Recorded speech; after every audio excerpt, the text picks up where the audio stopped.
someone asking about if we were going to be starting soon, and the answer is yeah, we got a little ways to go before.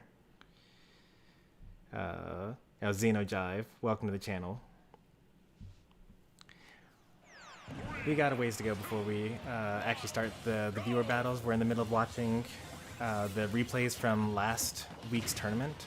I wasn't here to stream it, so I had the viewers save the replays, and now we're commentating over it right now. So this is a set that, you know, you guys should all be very used to. M Destroyer versus Somik. This probably happens, I want to say the most, but I think that me versus Somik actually happen even more often than this. But I feel like at least once per tournament this happens. Because Somik's only missed one tournament so far, and M Destroyer's only missed one tournament so far, I think. So traditionally, over the summer at least, M Destroyer has been losing to Somik.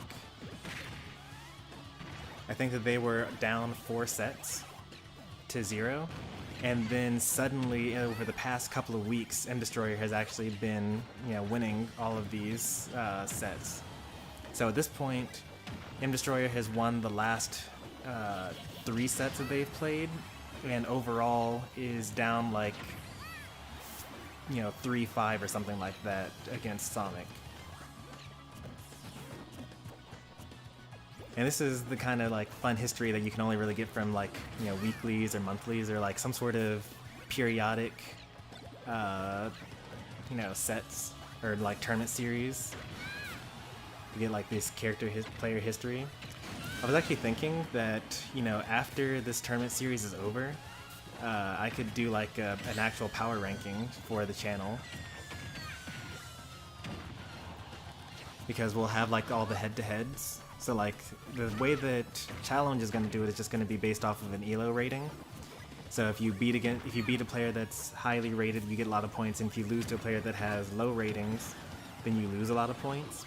And if you are about the same level, then you get like a 12 points basically.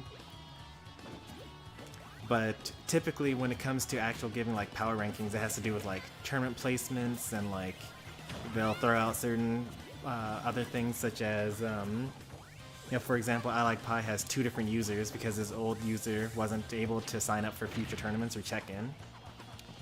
Or the fact that some of the losses that are logged are based on people DQing. So that would count against the people that DQ'd, but it wouldn't count for the people that, you know, moved on in bracket because of the DQ. So there are a couple of other things that go into, you know, having, you know, a best player in the community type of situation. You could have just jabbed that actually, or like, what's gonna happen? All right, so play around the melon. Somik is kind of doing really well here. Like he has a full 2 stocks over M Destroyer. And I love the amount of back and forth that these two keep on having with each other.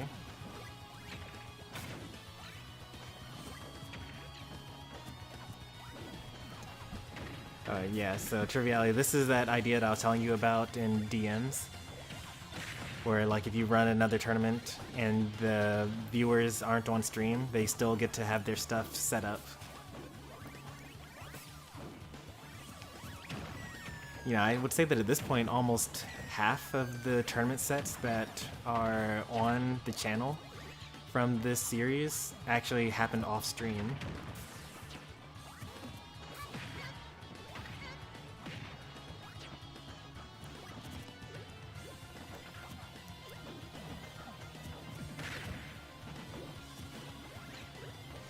Yeah, I don't think that you're actually able to punish. If you shield the hydrant, then I don't think that you're able to get an attack off. Oh, that's new. I mean, it's not new. I've seen Somik do it before, but like, he doesn't do it very often, the up B out of shield. It's actually pretty helpful. I think he has invincibility on the start.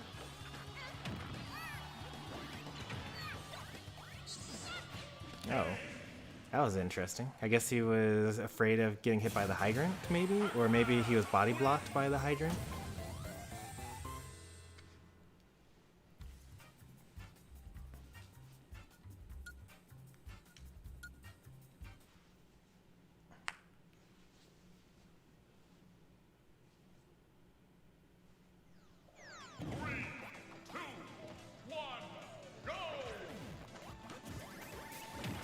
this is game 2. Somik versus M Destroyer.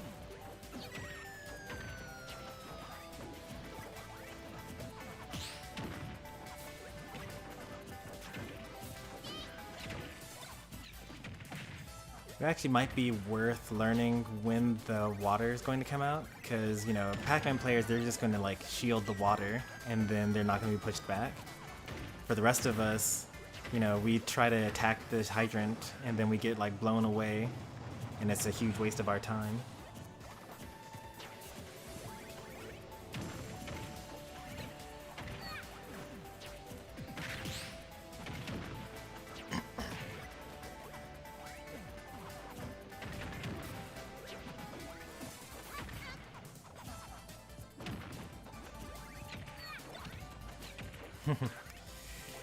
Somik has really been utilizing the orange a lot better. Like typically he would just use only like Bell and Key, or you know, go for the Galaga setup.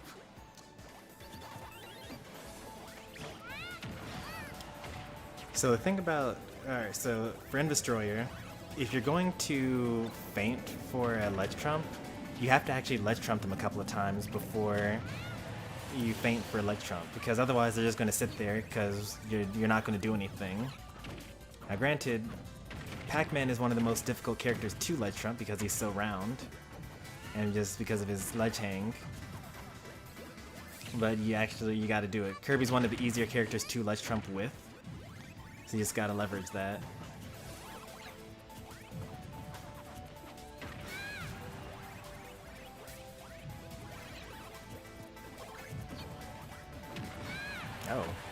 Oh, well, he was at 106.72, so makes sense. Yeah, that's what happens when you don't know your percents. You end up getting hit by a key and a hydrant at the same time. Oop, that was a failed ledge trump. Pac-Man is very difficult to ledge trump. I think that he was waiting for a spot dodge there. I would have waited for a spot dodge. And at this point, you're actually staling your up smash.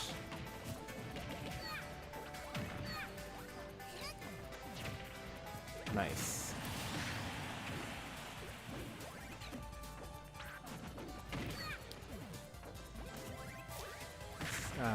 M Destroyer is actually ahead this game.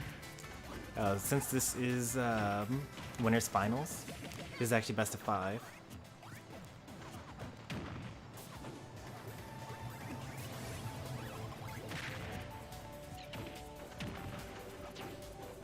That was a very clean reverse aerial rush, but he jumped out of it.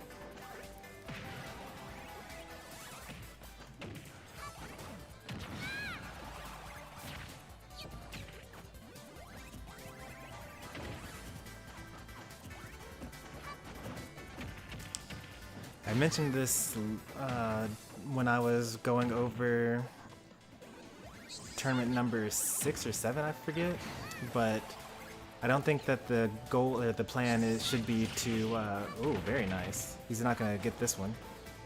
Oh, well, okay, it worked out. You could have just stolen the trampoline.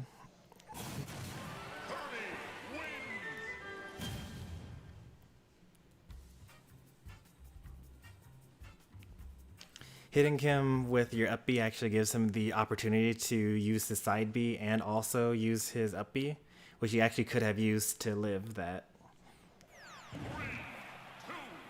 Because when you threw him off stage, he actually hadn't used his side B yet. Oh, that was interesting.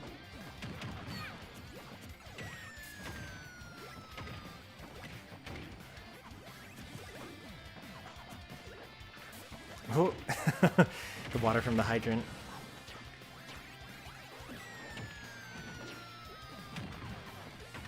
Wait, maybe using bonus fruit as Kirby is actually the play. Because like if he's going to run away and like charge bonus fruit, like you could just charge bonus fruit yourself and it'll be stronger. And you probably have more combos into them as well.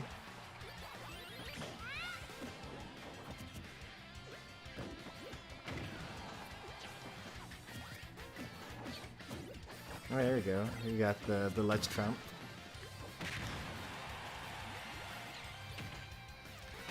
Oh. You know how I feel about stealing the trampoline, you gotta do it.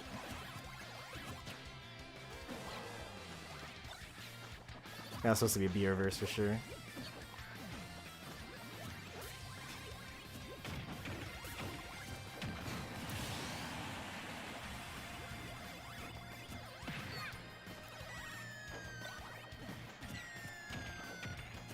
Really? Just Z dropping the Galaga causes it to break? Key? Yep. Wow. I'm surprised that he caught that. And with the A-land too. And now he has 2 keys. That's so funny. Wait, this is actually super sick, actually. Because he actually can still throw out his own, but he also just used to hold on to Pac-Man's.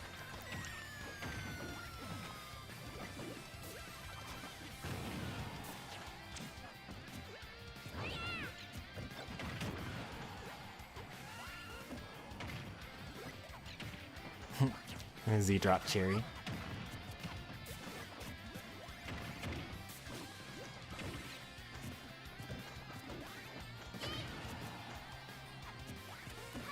Ooh, just careful there.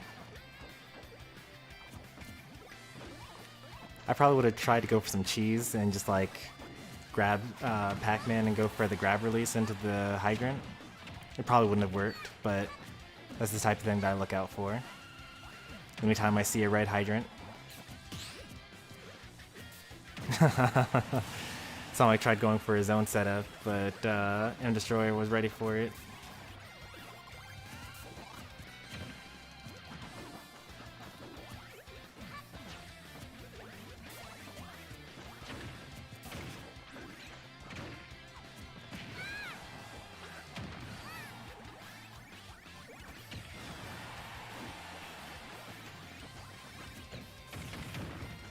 Oh. Wonder why I went for a back air instead of Gapatakia, instead of going for a another forward air. Probably because it wouldn't have worked. I'm just gonna assume that M Destroyer knows what he's doing with Kirby. Poor reaction time on that.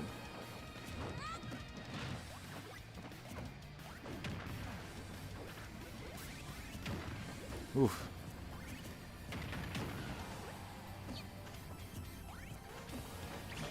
Oh, very nice. That's a very active hitbox. Oh, he tried to go for the ledge trump.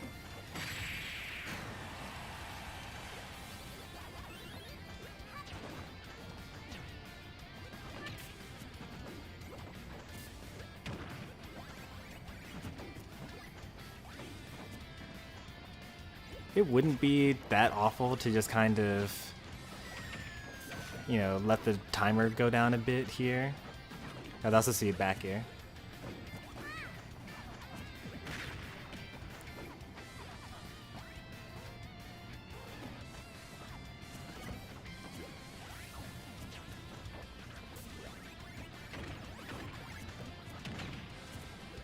Pretty much every time you approach, you're going to basically be a disadvantage.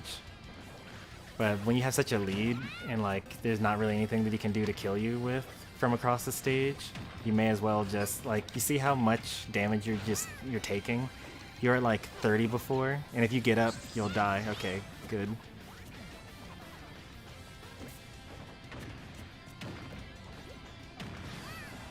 And now Kirby's at kill percent.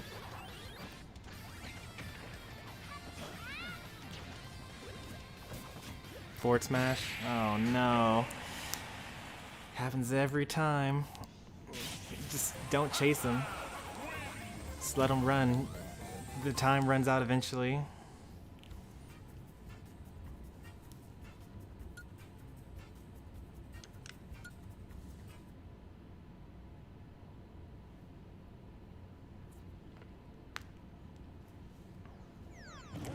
All right.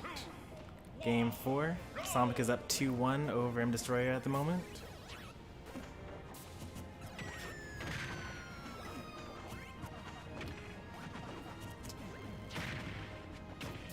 Now, I will admit that it is super easy for me as a spectator to say, you know, obviously you should have just like not chased Pac-Man across the stage. But you need to get better at like realizing when, you know, you have so much of a crazy lead that the only way that Pac-Man is going to be able to do anything, like if you just, you know, stay on your side of the stage and shield whenever he throws something at you, then you'll never take any damage.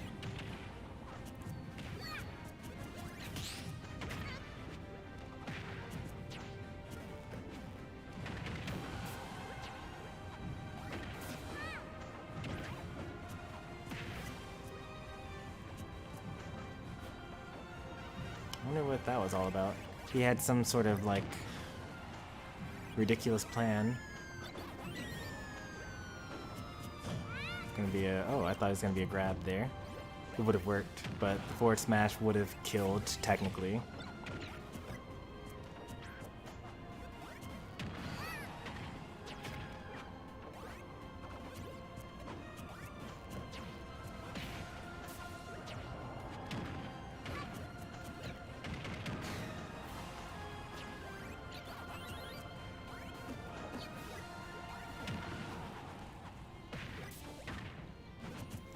I get the feeling that Pac-Man is going to take the first stock here.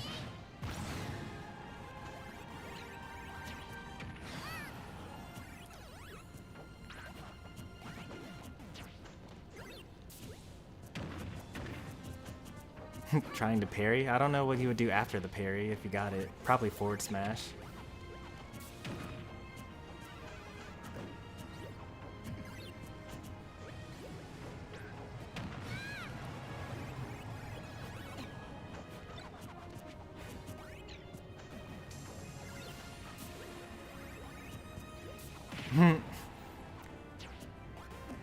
Weak Nair is so weak, but like strong Nair is so strong. Oh, he actually blocked it. Nice. First stock goes to M Destroyer after 2 minutes.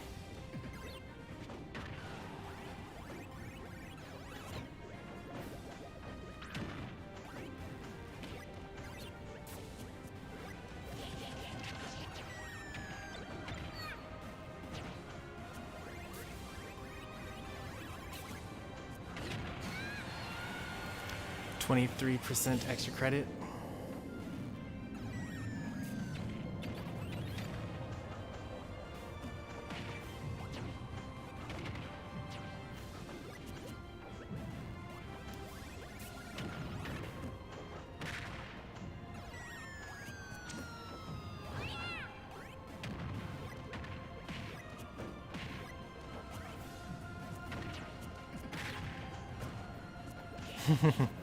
Let me show you a real down dash attack.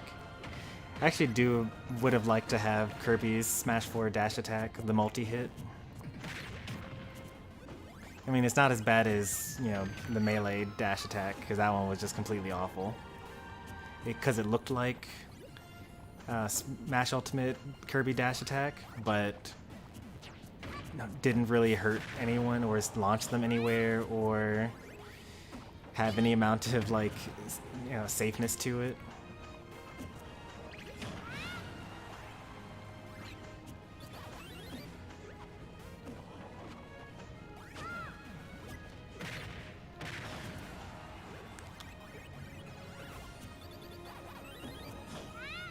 Actually, you actually would have been able to just do a second dash or down smash there.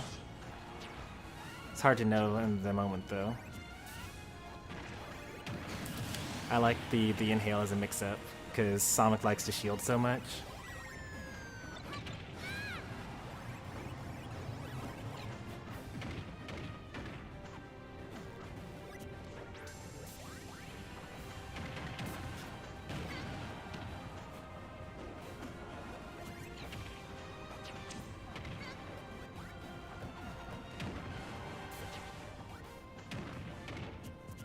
Sometimes I feel like you should just jab the hydrant, like when you've done enough damage, because it sends at a really nice angle.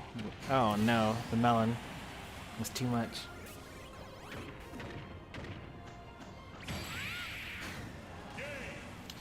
Alright, we're all tied up. Somik stays on the ledge too long, watching the hydrant. Game 5. I actually haven't looked at the bracket, so I actually don't know how this ends up going. So this is as surprising to me as it is to you.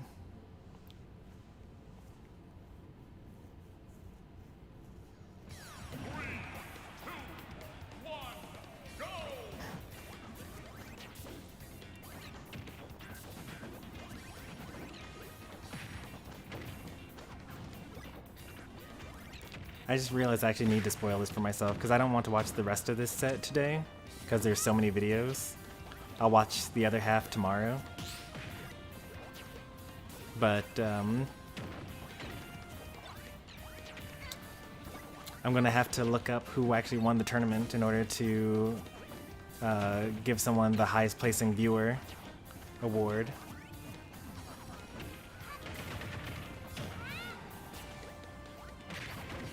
Oh, that would have been nice. I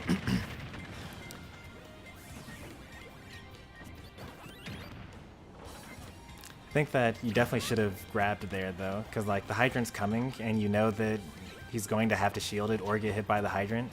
So a forward tilt doesn't actually make any sense there.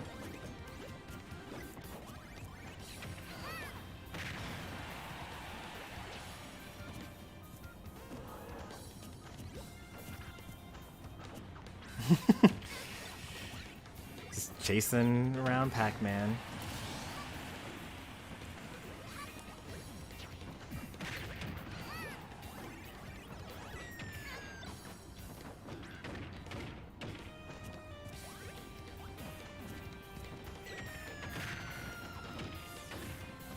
Ooh, fancy stuff. Now you don't need to chase around oh, never mind, you gotta go back to chasing him around.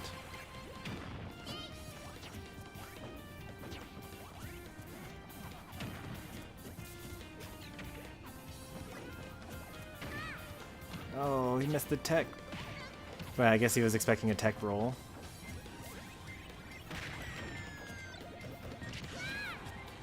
You waited just barely too, or not long enough. There was one more hit that you needed to keep on shielding.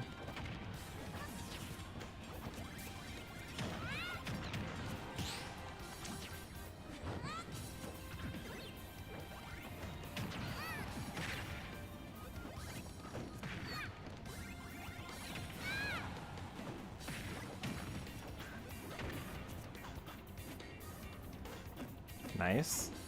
You got the ledge trump, but didn't get the back air, which actually would have killed, I think.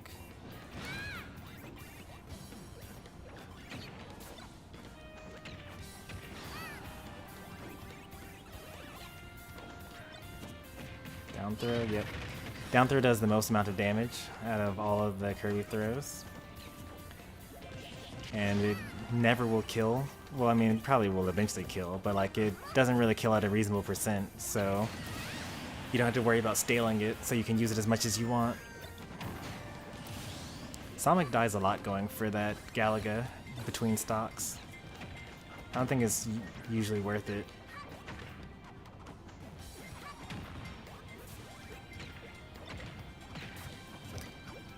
I suppose the rationale is that, you know, if you get that Galaga and your opponent isn't bad, then you can hit them with the full-on Galaga combo. It's like Galaga toss into forward air, which recatches it, into toss it backwards into like a don't get up. Alright, there you go, you're good now.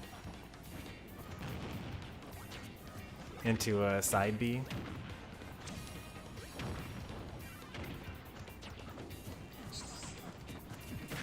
Oh, the water from the hydrant messed up his back air. It wouldn't have done much anyway. He wasn't even going to be like in a bad edgeguard situation.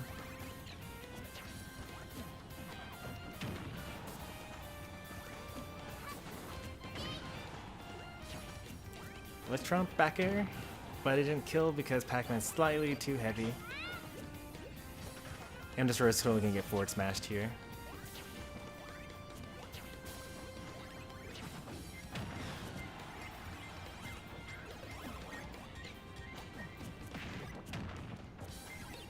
I avoided that one.